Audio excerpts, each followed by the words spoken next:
Robots Radio presents Fresh Tomatoes, the movie podcast. Hey, I can look at myself naked. Are you stoned or something?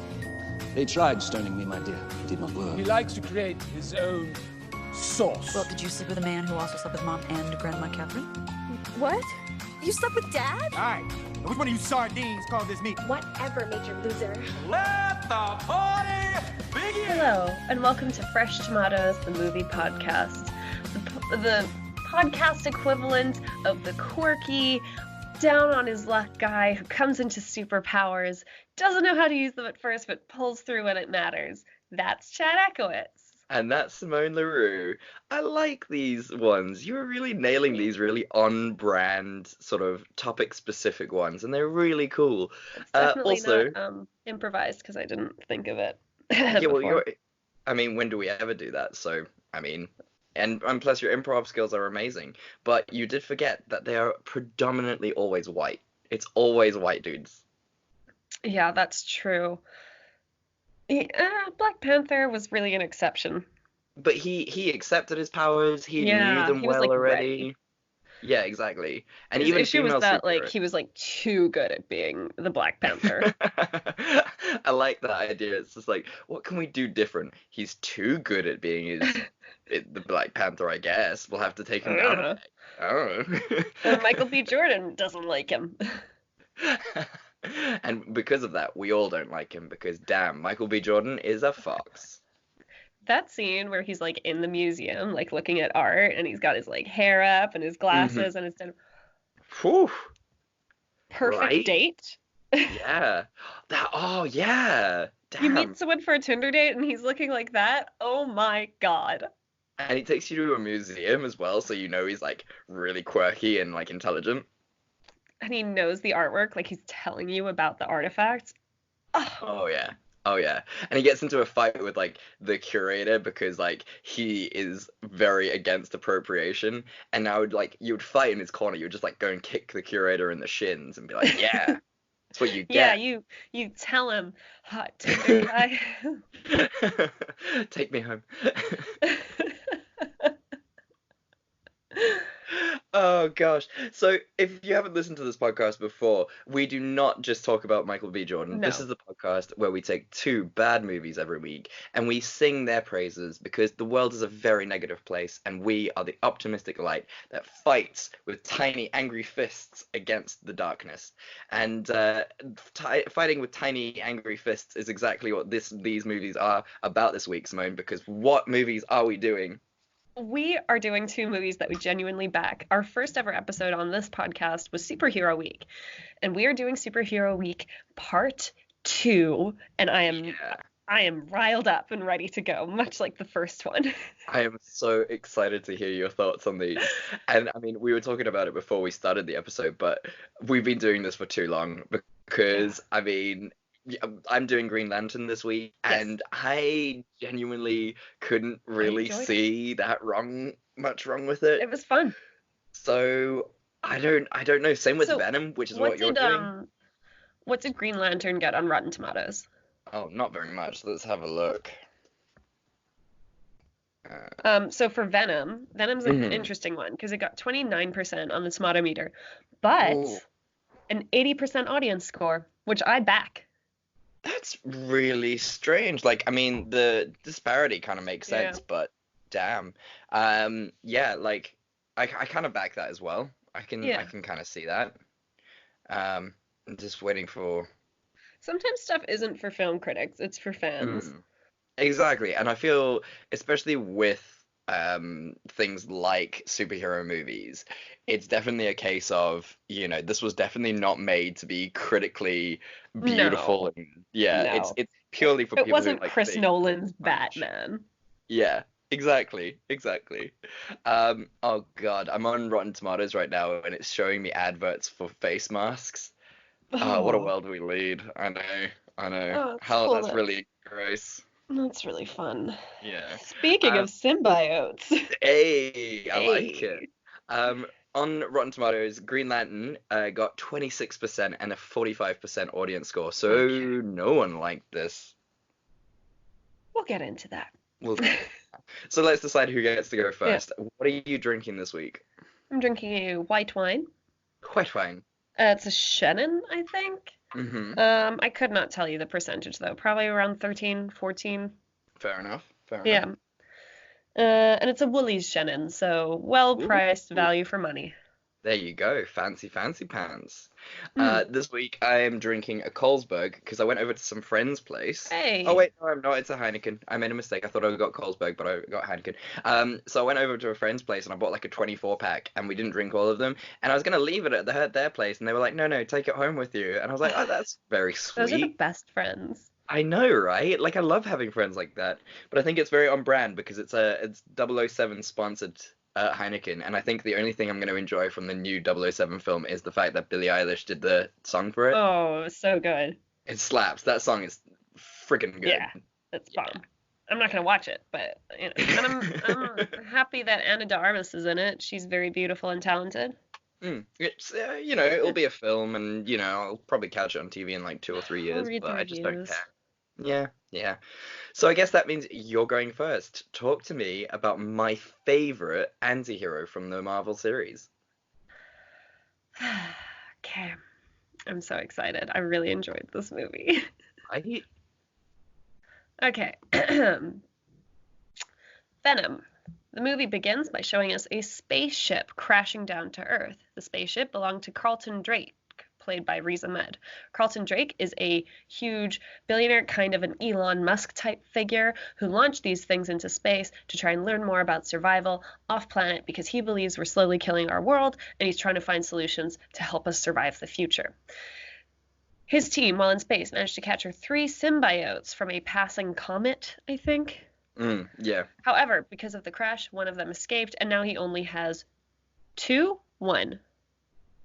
2. 2. No, 3. 3, but then 1 dies. No, he has 2 now. Because Venom escapes, but then he's still got the one in the lab. But what about... Yeah. Okay. Right. So I mean, it doesn't really he's got matter, 2. but the third one escapes and starts like...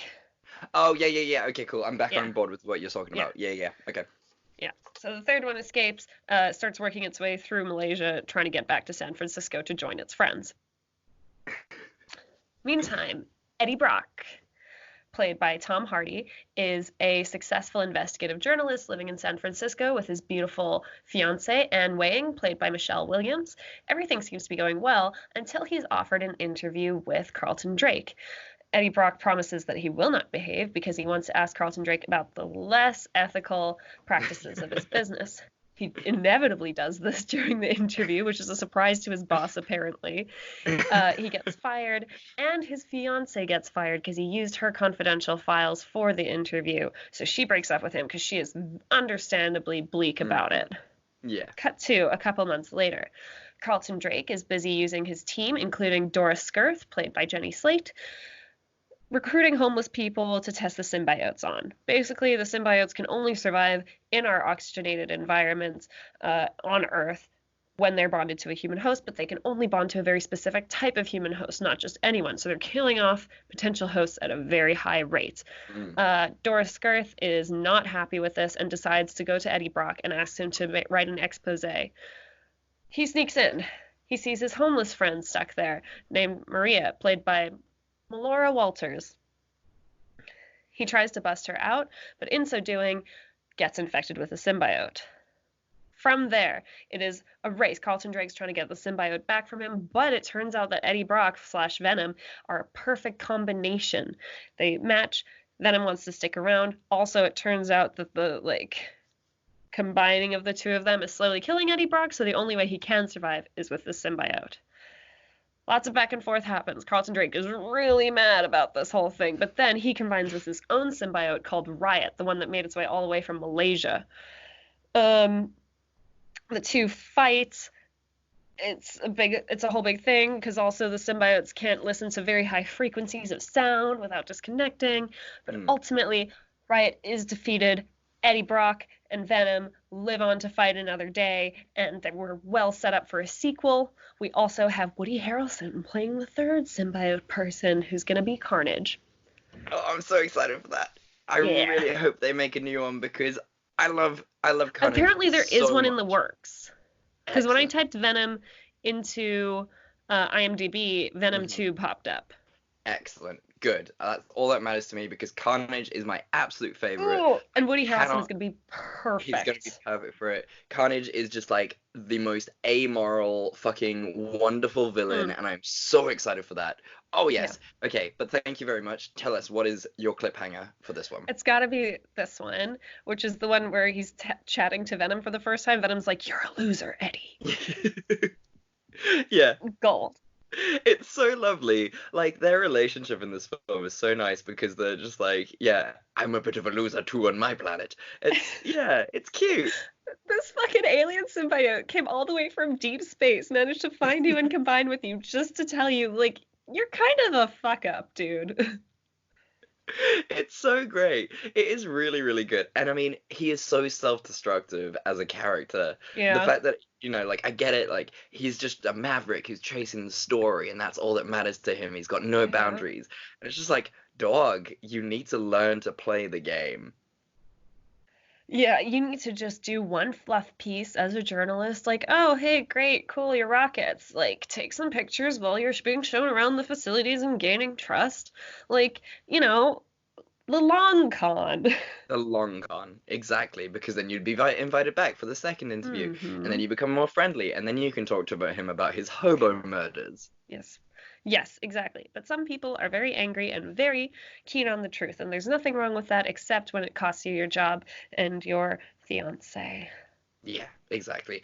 And I mean, that's his fault, and she is absolutely wonderful and perfect, and I love just like Michelle Williams. oh, she's so lovely. And I mean, her outfits in this as well were just bomb.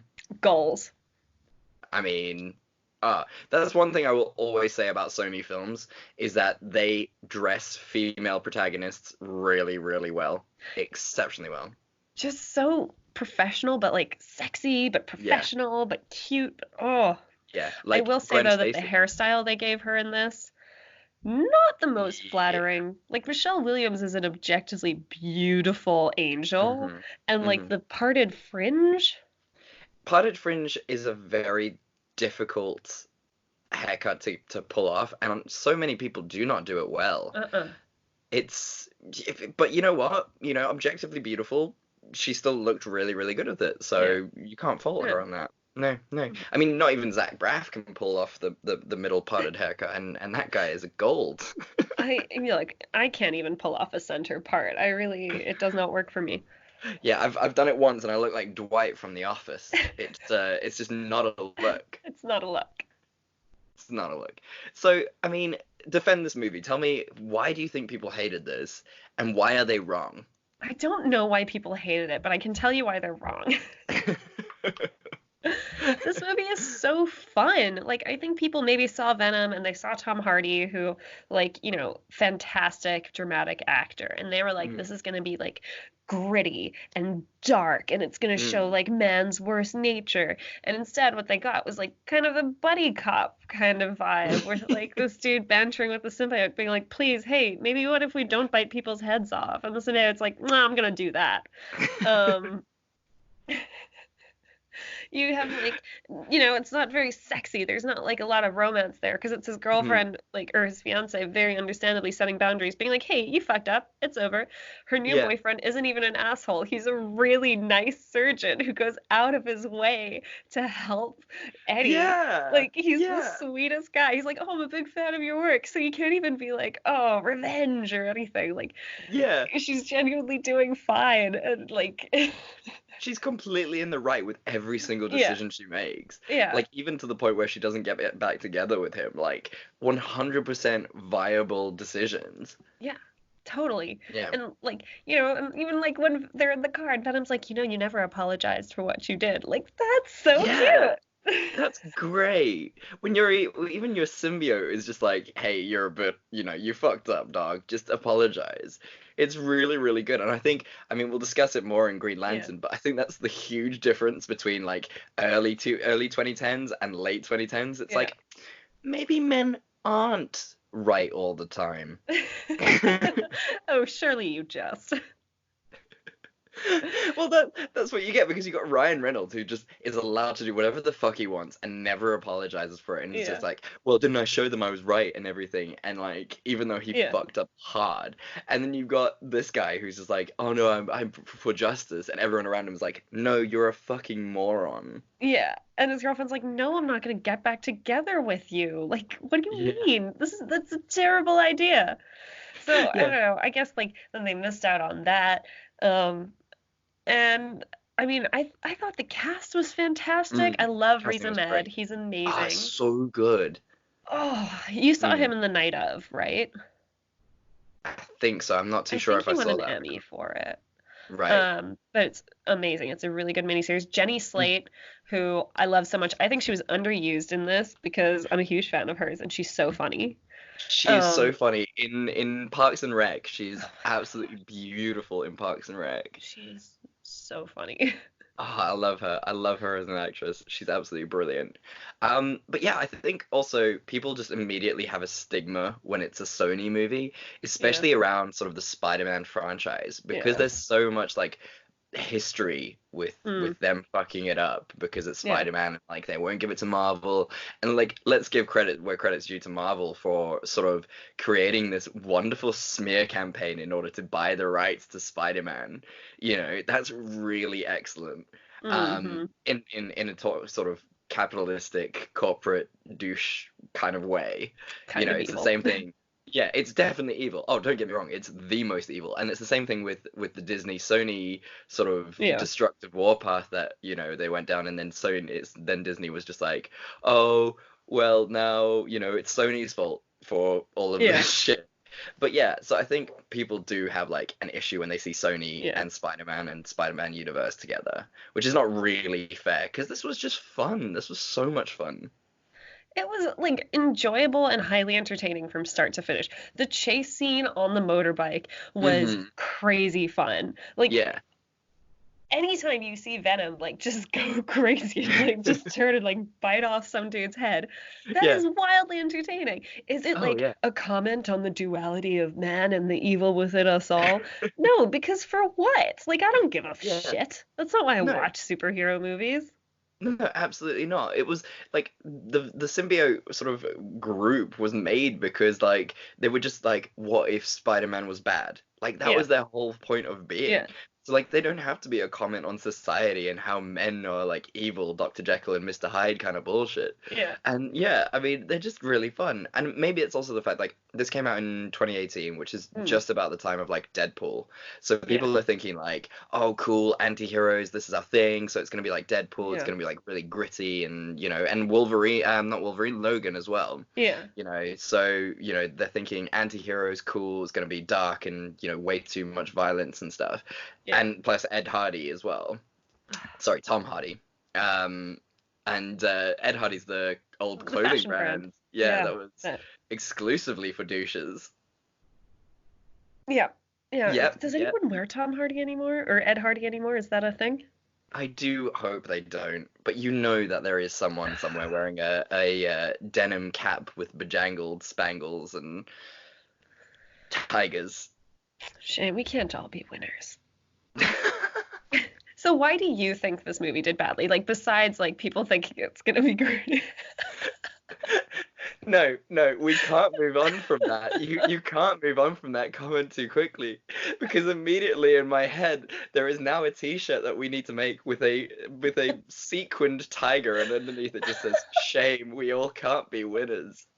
Do you know, it was a friend of a friend who told me he used to know this guy who like you'd come to him and be like, oh, I had the worst day, like this and this happened. And he'd put a hand on your shoulder and be like, well, we can't all be winners. That's brutal, and I love it. Because sometimes when That's you're having so a bad good. day, you need your friend to be very lovingly mean to you. Exactly. It's the same. Like there's this great line in Scrubs, and I will always quote Scrubs until the day I die, where Dr. Reed it goes to the janitor, and she's like, "Janitor, do you ever just feel like the world is against you?" And he goes, "No, because I'm a winner." And it's like, and that is so beautiful. Oh my gosh. Yeah, so just back to your question. I don't I don't think like I don't know why people don't like this movie necessarily. Maybe it's because like, there's just like plot holes in the fact that like the symbiotes can't survive without us kind of thing. Maybe because, The like editing the could have been a little stakes, better. yeah, and like the stakes weren't that high, really, Yeah. and yeah, it was just meh. I mean, I would say the in between scenes were more important than the actual plot driving scenes. So yeah, maybe it was because of that. Maybe because the story was just really bleh. Yeah. But I think if they had opened with Carnage first, it would have been way too high stakes, Yeah. way too high. Like, Yeah. because Carnage is fucked up. Yeah. Like what are the rules with Carnage from the comic books with the guy, the symbiote, the guy that he attaches to? They make a rule that he's not allowed to kill or commit arson. And like that is like a specific rule that they make between them as an agreement. He's allowed to commit any other crimes except murder and arson. So like that is how serious Carnage gets. So introducing that in like the intro film would have been a bit. pretty crazy. Yeah. Yeah. Yeah. But like Riot was really fun. Like he was just this big motherfucker who had like really sick weapons and stuff. Brutal. Right? Like, yeah, and I mean it was just it was good and like dark and gritty and like eating people and Eddie Brock is just a crazy character in this as well. It's just Tom Hardy being Tom Hardy, which is really fun. I mean, I do wish he'd taken his shirt off, but like that's just for me. And I'm not saying that adds or takes away from it as a movie. It's just I just like Tom Hardy. Yeah, he's a very, very attractive man. He's got a beautiful, beautiful man. Yeah, there's that scene where he gets into the tank with the lobsters. Yeah. He could have at least taken his shirt off then. Just a little, just flashes, just some abs. Just like a single ab. A single ab would have been. I would have even gone for like a nice back shot of him because he's got a great back. There should have been a scene of him working out. That's all I want, just one. Maybe that's my scene that could have saved it, but not at all. So tell me, what is your scene that could have saved it then, if it wasn't that, which it, in fairness, should be? I don't know. Maybe it would have been nice to see a bit more justice for the homeless people. I know he ultimately ends up killing Riot and everything. But I don't know, like a bit more of like an expose thing, like more focus on that, because that was ultimately like Eddie's goal. And the whole point of Venom is like it's them sort of collaborating together to reach their own goals, which sometimes match up. So I mean, they reached like Venom's goal of destroying Riot and like saving the day, like whatever. But it also would have been cool to like, I don't know, just focus more on the judicial justice, which everybody finds fascinating. Oh, we do, and like, I mean that gives nice catharsis to a movie. I mean that's kind of what you want at the end of a movie, or especially like a superhero movie, is the fact that like justice is done and like the people. And I also I just wanted a scene at the end where he starts his own true crime podcast or investigative journalism podcast, like Serial, but like but like you can hear Venom on it as well. That would be really cool. Yeah. He's just like, that would have been really, really cool. That would have been a smart career move for him as he got fired too, to just do a podcast because he clearly had fans. Exactly. Anyway. But hey, I mean, that would, you don't actually see movies showing that much podcasting yet, and it's a pretty big thing, you guys. Hey, hey, listeners, if you haven't realized yet, podcasting is a thing that is pretty popular. Heard it here first, you guys. And it is actually super cheap to start podcasting. I mean, I know we're going into like a thing that's very divulgent of what we do, but podcasting is actually like super cheap and relatively easy. Yeah. I mean, he could have done that from his shitty new apartment in San Francisco that probably cost more than like twice my rent. Yeah, that's what I don't understand. Like, I love that bit so much because he lives in San Francisco and then he's like, he leaves his wife, his fiance, and then he's like, I'm gonna have to downsize. Where am I gonna move to? Oh, that's right, New York is really cheap. Manhattan real estate doesn't cost much. Well, when it's like, compared to San Francisco, that's yeah, fun. yeah. Before The you world's tell me better. your scene that could have saved it, I have a Yeah. very important question for you, Oh yeah, Chad. I'm And this excited. is something I like to ask people a lot. If you could bond with a symbiote and have one like living in you, but then like you get all the perks, like you get the healing and the strength and all that stuff, but like all the downsides too, like Mm. would you do it? Oh yeah, Right? 100%. Right? Obviously. Yeah, yeah, 100%. Also though, on a question like that, which symbiote are we bonding to? I mean, Venom. Like, let's just Is it say just Venom. standard Yeah. Venom? Yeah, then I'm behind it. Yeah, I I guess could you have do to with that. take the risk that it might be like a slightly more evil one and you'll have to like Like battle with your nature. But like, yeah. Like I you feel can like eat whatever the fuck you want and be fine. Come on. yeah, that's ace. That's really cool. Like you don't ever have to worry about food poisoning ever again. Like I've realized that somehow has become a massive issue in my life. As I've gotten older, is just food poisoning keeps coming up. I Oh don't know what I'm doing no. wrong, but yeah, like I just eat anything, so I guess I'm living that Yeah, already. it'll But it happen. would be nice. But yeah, yeah, I think the ultimate healing ability, that'd be pretty cool. I'd be sick. Um, I get injured so much.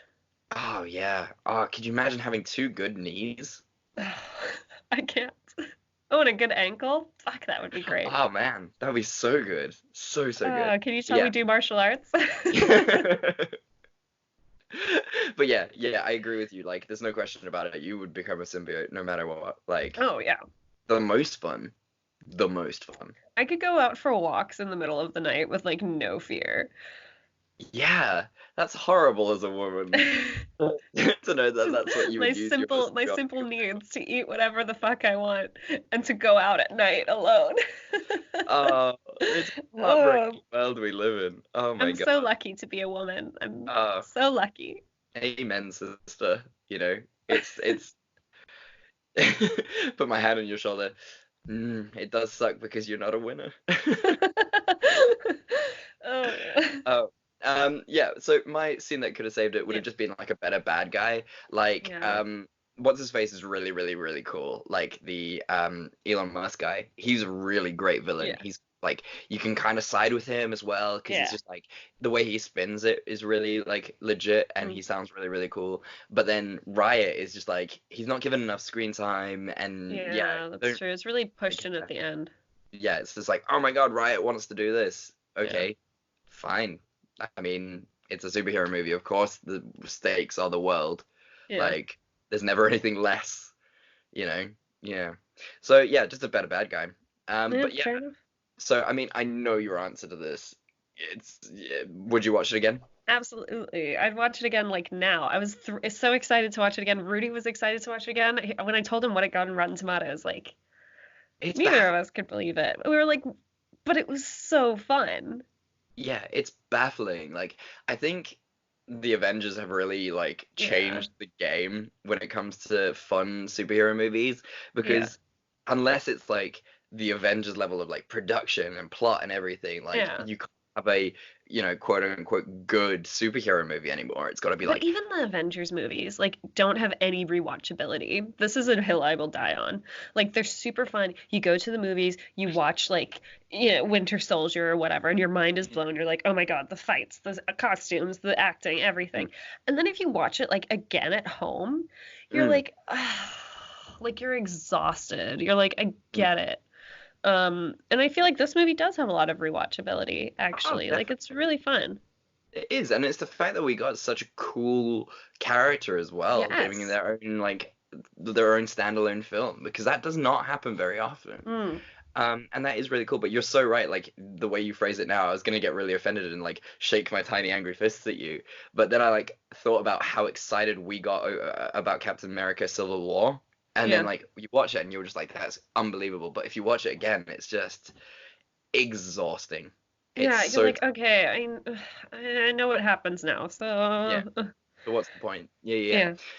What other talking about sort of heroes who don't have their standalone movies that you would like to see? What other superhero would you love to see get their own like standalone film? Because I mean, we got Black Widow coming up, we got Vision and Wanda. Yeah, I mean, obviously it's got to be more. I would, huh. I'm thinking. I don't know.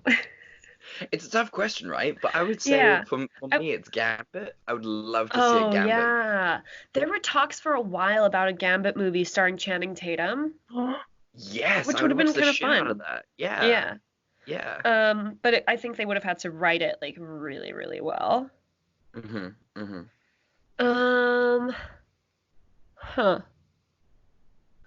I am actually at the moment, I'm watching season 3 of Jessica Jones. I know we'll talk about it Okay. in the mini-sode, but like, I don't know. I like the angry Marvel characters, you know? Like the ones Uh-huh. on the ground. Like it was bomb. The new Daredevil, like or like the whole Daredevil series was Uh-huh. bomb. The Punisher was bomb. Like Mhm. that was really fun. I would like to see something, but it has to be fun too about the whole Frost family. Like you have Killer Yeah, Frost and like all like that would be the really cool. siblings. Like a Yeah. family drama. Literally, yeah. Like it would be so fun. Like this like family of supervillains with ice powers. Like what's their day to day like? That would be so cool. And like you film it like a proper 90s sitcom, like Yeah. family sitcom, like Dad Frost walks through the door and it's just like woo! And like sexy older sister walks through Yeah. the door and everyone's like woo! Ooh. Yeah, like this She this brings a boy home and the dad's like, "Who's this?" And they're like, "Ooh." ooh, yeah, it would be so good and like in half an hour everything is resolved. Like proper like old school Yeah. 90s, oh this the Family Frost was recorded in front of a live Yeah. studio audience and Like it's the got a Cosby 16 Show, film. but without Yeah. a sex offender in it. Yes. Yes. Yes. Okay, Netflix, hit us up. We will write this shit. I'll write the shit out of it. Yeah. Seriously, if any of our listeners know anyone from Netflix, we are both looking for jobs. Full to the brim with ideas. I love Yeah. my job now, but if Netflix wanted me to write for them or be an ideas person, in a heartbeat. Yeah, 100%. I mean, I could take or leave my job, but I would 100% without question jump for any TV studio without question. I Yeah. would maybe try to work both because I do really enjoy my job. Yeah. Nah, I would full on leave my job. Like Yeah, well, yeah, yeah. we're at different stages in our careers right now. There's nothing wrong with that. You're getting another degree, so Exactly, exactly. Excellent. So brilliant. Well, thank you so much for Venom. I thank do you. appreciate that. That was unbelievable. So good. I'm so glad we Uh, could finally talk about it because I was yeah, raging when I saw the reviews first. it's outrageous. It's disgusting. It is really, really disgusting. Shall I tell you all about Green Lantern By all if you want to means. hear it? If you want to hear it. I literally Okay. watched the movie a couple hours ago, so it's a little fresh, but Okay. Okay. Yeah, well, here we go. Hal Jordan, played by Ryan Reynolds, is your typical hot guy. He gets everything he wants whenever he wants, and because he's kind of the best at what he does, flying military jets, he gets away with being a complete screw-up. The only person who kind of sees through his charm and skill is his love interest, Carol Ferris, played by Blake Lively. She's constantly challenging him, wants him to be better, and actually stick with something instead of just giving up, as he always does. Meanwhile, galaxies away, an ancient evil has been uncovered. Some deep space exploring aliens fell through the outer crust of a forgotten planet and discovered Parallax. This dude eats fear and, in the process, kills the being that he's feeding on. Whenever he eats fear, he becomes even stronger. Many years ago, the Green Lantern, Abin Sur, played by Tamara Morrison, locked Parallax away, effectively saving the universe. The Green Lanterns are a group of highly trained warriors who guard the various sectors of the universe. They get their power from the Green Lantern rings, which channel an incredible source of energy called will. Will is the opposite of fear, apparently, and is also the only thing that can defeat it. Abensor was the finest and bravest and bestest of all the Green Lanterns. Now, I say was because as Parallax is released from his prison, Abensor goes to fight him but is mortally wounded. He crashes to Earth to find a new guardian. The ring chooses Hal Jordan. He is then transported into to the Green Lantern's home planet of Oa, where he is trained in the ways of the Green Lantern. There he meets Sinestro, played by Mark Strong. Sinestro does not like Hal at all. First of all, he's a human, which makes him one of the weakest species in the universe, and secondly, Abensor was Sinestro's best friend, so the fact that this weakling has replaced him makes him super sad. They have many a heated interaction, and Hal eventually quits. Back on Earth, Abin's body is discovered, and Hector Hammond, played by Peter Sarsgaard, is commissioned to perform the autopsy. He becomes infected with fear and starts to lose his mind. At the same time, he is able to control things telekinetically. He can also speak to Parallax, and Parallax tells Hammond that he's coming and who will destroy their world. Back on Oa, Sinestro proposes a plan to forge a ring made out of fear, thus fighting Parallax head-on. Hal, after a stern word about not giving up from Carol, returns to the Green Lanterns and to Oa to hear Sinestro's plan. He thinks this is a dumb plan, and asks if he can have one shot to fight Parallax by himself. The Council on Oa says he can try, but in the background they forge the ring made from fear anyway.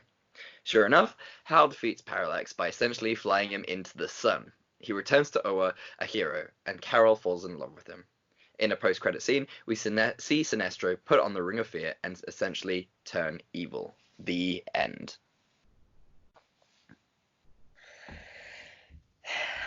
What's your cliffhanger there, Chad? Damn. It has to be this one, which is the bit where the guy tells him about the sun and how gravity works. I also love this scene because it is weirdly homoerotic. Like a little bit, right? Okay, explain to me how you saw it as homoerotic, because I did not see that. It's this like huge buff prison-y dude who's like throwing around with a deep voice and being like, yeah, I'm gonna train you up. I'm gonna show you. It's like the opening of a porno that is about to get real dark, real gross, you know? Okay, yeah, I guess so. Oh, you're weak. Oh, I was like, that is a reaction. That is a montage. Basically a dom throwing you around.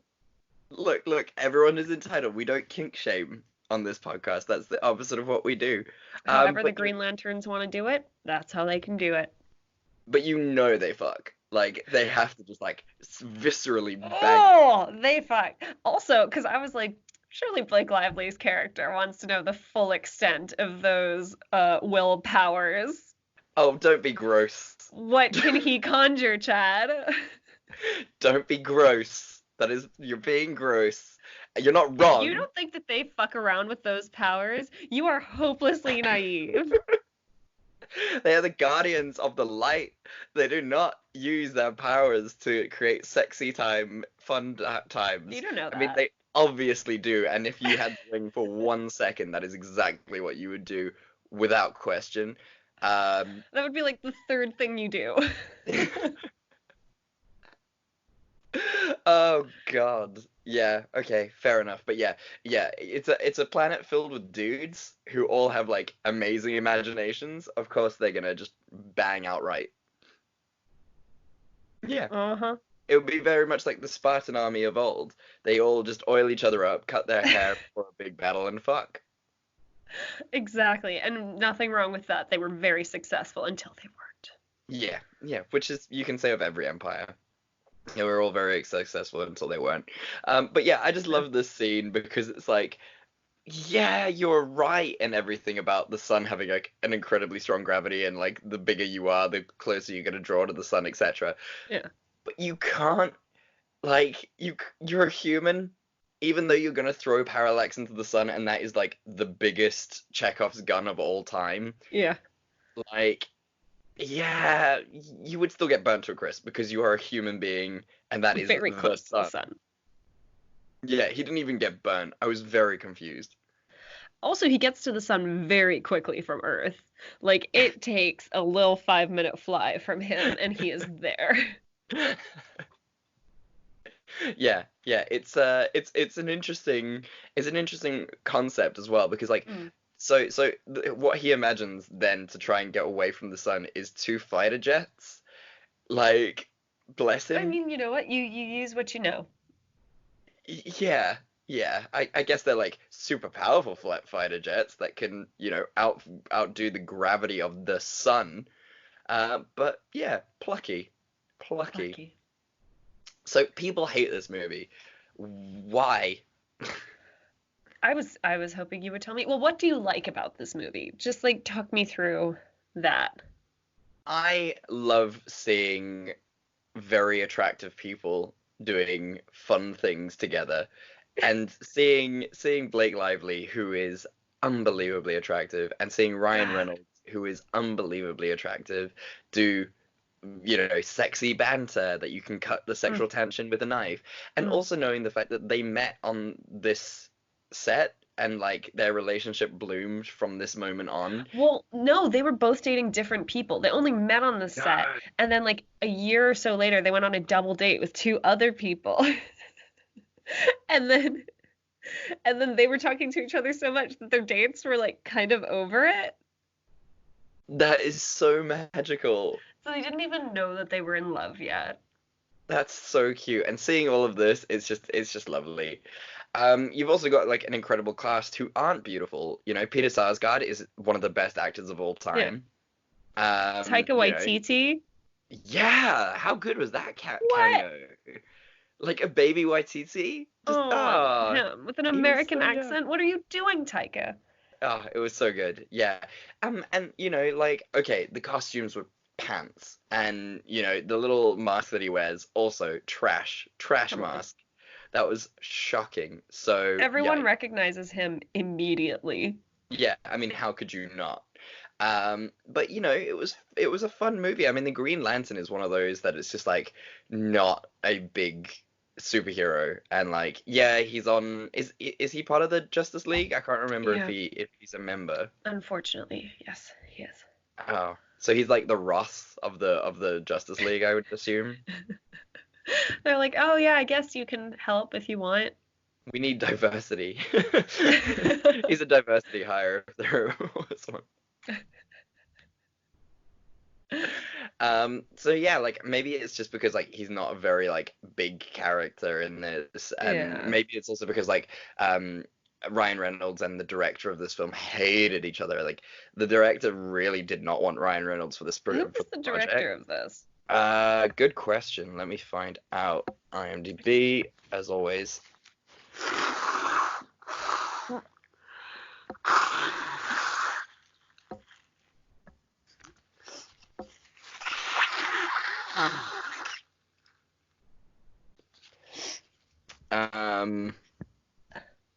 Martin Campbell.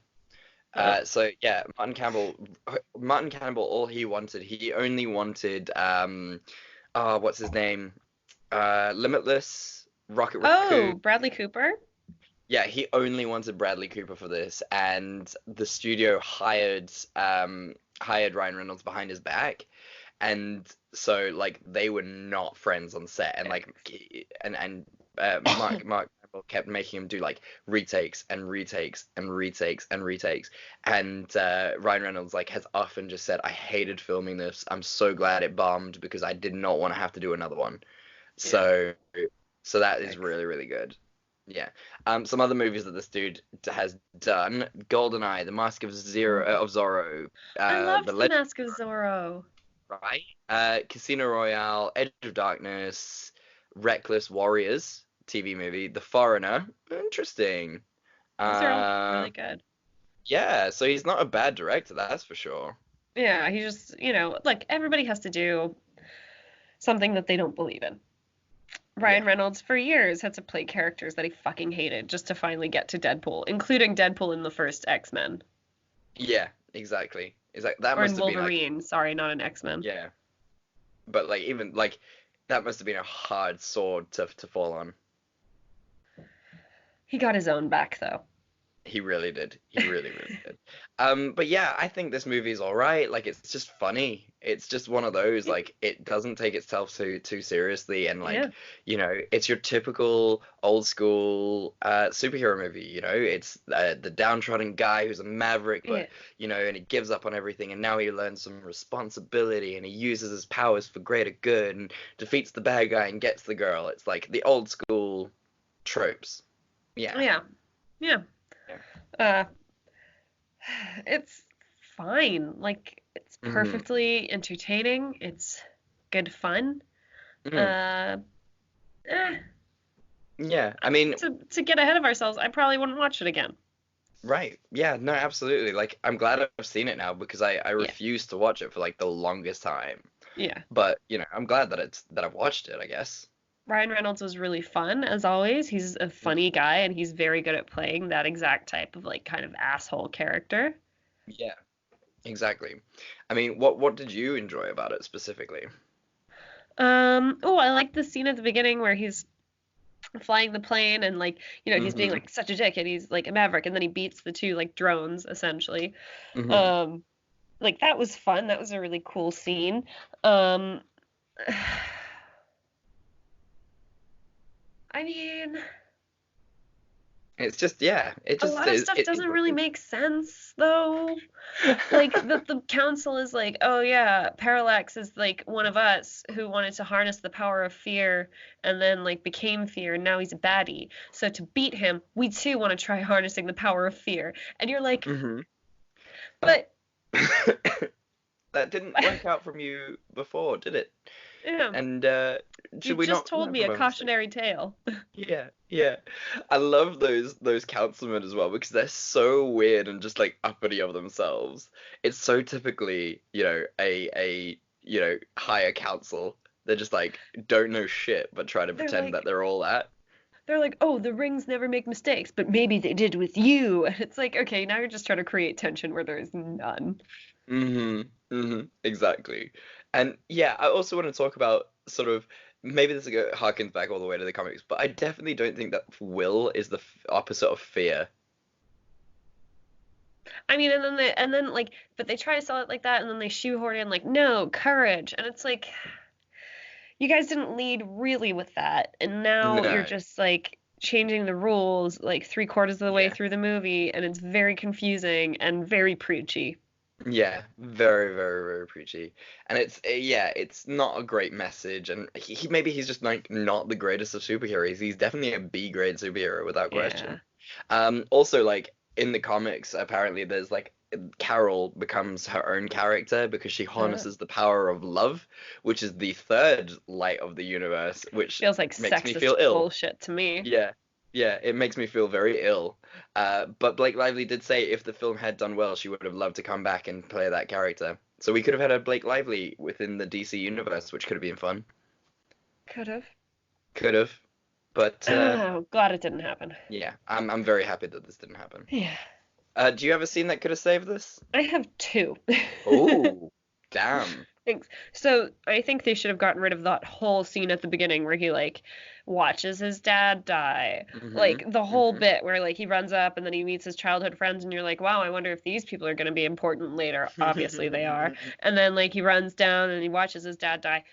The whole like first 15 minutes of the movie completely unnecessary. All you need to see are his flashbacks that he has in the following scene Uh-huh.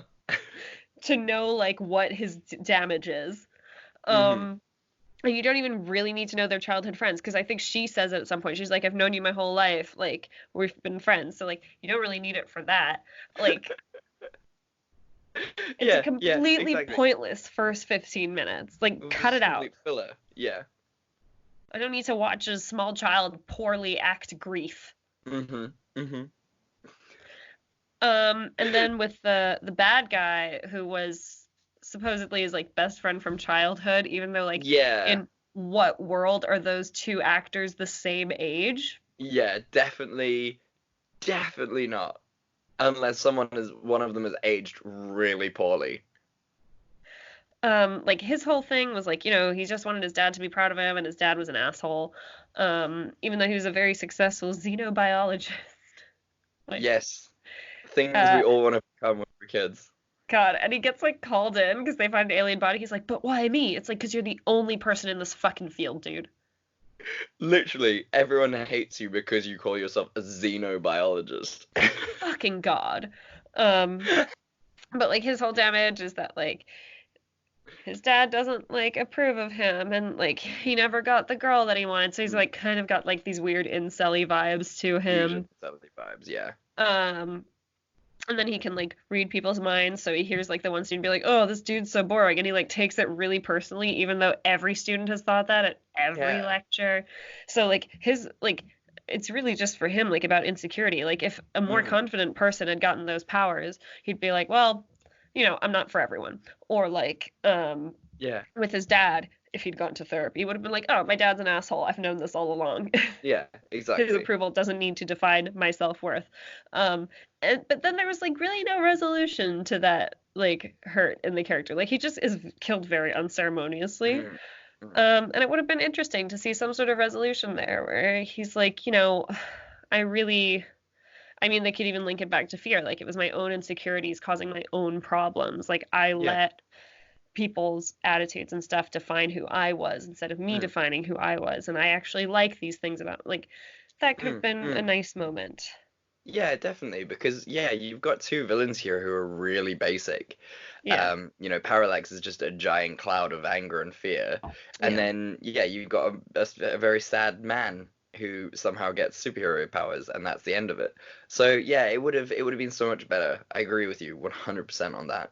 That is really disappointing. It lacks flavor. It really is a lack of flavor. Just a bit of better writing and more of a thought into like the journey of the side characters and not just the main character, because it's the same journey for every superhero movie. Mm-hmm. Oh, I'm an asshole. I have powers. I have to humble myself, and then I win again. Like, yeah, just cut out the middle bit because you're always gonna be a winner. Just like stop it. Me and my square jaw. Yeah, my beautiful piercing eyes. We never lose. They gave him a shirtless scene, and I appreciated it. I think we all did. How could you not? How could you not? That man has a beautiful body. Oh, snap. He worked hard for that. He was dehydrating for days. You can tell, and paid off. Paid off, very much so. But yeah, What so did you say? mine sort of piggybacks off of yours as well, because I just said like more believable main character.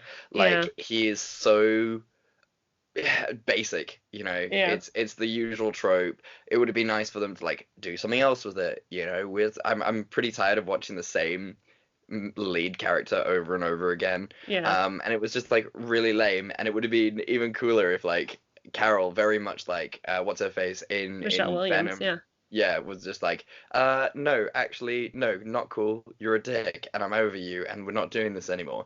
I'm not going to be your manic pixie dream girl who fixes you. I'm just going to leave your ass. Yeah. I'm a very successful person. Yeah, exactly. She is awesome in this movie. Yeah, this movie should have been more about her. She should have been the Green Lantern, not him. Yeah. Absolutely, I agree. Yeah. Well, I know you've said it already. You wouldn't watch it again. I'm not going to watch this one again. Nah, it's not worth it. It's not worth your time. Again, it's the same story that we've seen 100 times. Yeah, I mean, there's so much. I would watch Venom again. It's the same lead guy, but just better results. Spider-Man, Guardians of the Galaxy, Iron Man, Doctor Strange. Hulk. Oh, it just goes on, doesn't it? Fucking hell. Well, Simone, Hero Week is over. We've done it. We can set the sun on these crazy round 2 Electric Boogaloo vibes. I've loved it. It's been the most fun to watch these movies. It was a fun week. It was really, really good. So Simone, I have an idea for next week. Please tell me. What if we did bad Jim Carrey movies? We haven't done a Jim Carrey week. Yeah, but what are the movies? Chad? Okay, we have choices. This man has not had a good career if you went by the critics' choices. So we have 6 movies to choose from here, and you may choose. So we got Me, Myself, and Irene, Yes Man, The Number 23, which got 8%, Kick-Ass 2, Ace Ventura, When Nature Calls, and Batman Forever. Ooh, I definitely think Yes Man would be a good one, because I enjoyed Yes Man. I found it genuinely funny. Okay. And what do you think for the other one? If we're gonna do Yes Man, let's go for something a little bit more like serious. Let's go number 23. The number. Okay, 23. I've never seen it, so. It is average to poor. I'm not gonna lie. Every actor has that movie. Any actor that's been around Hollywood long enough has that like movie where they're like serious, and it's like, but he did the Truman Show. Like he doesn't have to prove himself. I don't know. No, exactly. So shall we? Okay, so we'll do. Okay. You'll do Yes Man, and I'll do the number 23, and it will be fun for everyone. Excellent. So, excellent. So Simone, what is your optimistic thing for this week? My optimistic thing for this week is, so I haven't watched Birds of Prey yet, but it is on my Mhm. list. But what I have done is listen to the soundtrack on Mm. Spotify. Okay, is it good? Chad, do yourself a fucking favor. All I right. love every single song on the soundtrack. It's just like what I like to call angry girl music. Like it's just there's a song called Boss Bitch by Doja Cat, Uh-huh. and it's like super hyped. It's about how she's a bitch and a boss. And I listen to it as I quietly type follow-up emails in my office. Um, but every single song on it is a fucking banger. It is an Okay. amazing soundtrack. Like, and it brings me joy. A friend of mine, Lou, who occasionally listens to the podcast. Hi, Lou. Hello. Um, she was putting together a soundtrack for a bachelorette party, and I was Uh-huh. like, use this soundtrack. And she was like, oh my God, thank you so much for all of this. Okay. That sounds amazing. It sounds Yeah. really sort of motivational. Has it made its way onto your workout playlist yet? Oh, absolutely. Hell yeah. Excellent. Yeah. Excellent. You will run at least like I'd say 40% faster while you Oh listen to yeah. this. Push up a little bit harder. Nice. Okay, Squat I will those listen. weights. Do it. I will listen to this soundtrack. I'm very, very You'll excited to enjoy listen. it. Okay, good, good. Maybe Nice. make sure you're doing some sparring that day or on the bags or something. Yeah, makes you feel extra strong. Ugh, Tiny fist of fury. ugh. And what is your optimistic thing for the week? My optimistic thing for the week is I have finished my coursework. The coursework is over and done. So now it is exam time. I have just over 2 months until exams. And for all of our YouTube watchers, I've highlighted everything. I can't see if you can see it because I'm only Yeah, I looking can at see Simone's it. face. So yes, I've made my chart of what to study on which days, so that I can keep on track. And yeah, let the fun revising commence. It is a good time. This is my favorite time because I now, loved you exam know, times when I was studying. yeah, it's so much nicer than studying the coursework because Mm-hmm. like I just feel like coursework, I know it's like a necessary, obviously it's like it's a necessary part of learning, but like you look at it and you're just like, I understand none of this. I know for an absolute fact the only time I'm going to understand this is when I start studying for exams. Everything Yeah. else is so superfluous. Yeah. And Yeah, now you can just focus on that. Like you're exactly. going to be probably on lockdown in a couple weeks, and that'll give us time to just do double podcasting probably, and then you can study the rest of the time. Well, I mean, the whole world is going into isolation now, so it's kind of like it just kind of fits with my schedule. Don't Yeah. you just love it when the universe fits with your schedule? It happens so rarely. I Exactly. think it's really with all of this our duty to just podcast more to keep everybody company as they sit at home. Exactly. Exactly. That's what we're here for, you guys. We're probably going to be the very few outside people that you talk to over the next couple months as you start to self-isolate. I can Like only it's our apologize. voices. Yeah, actually, this is actually a bloody good idea because now that you're self-isolated, I wouldn't be surprised if our numbers skyrocket because people are just like watching crappy movies Yeah. because they've got fuck all else to do. We can try and do a live stream of it. Like, let's make a party out of it. Yeah, guys, it's not all bad news. Call It's this episode Co-Video 19.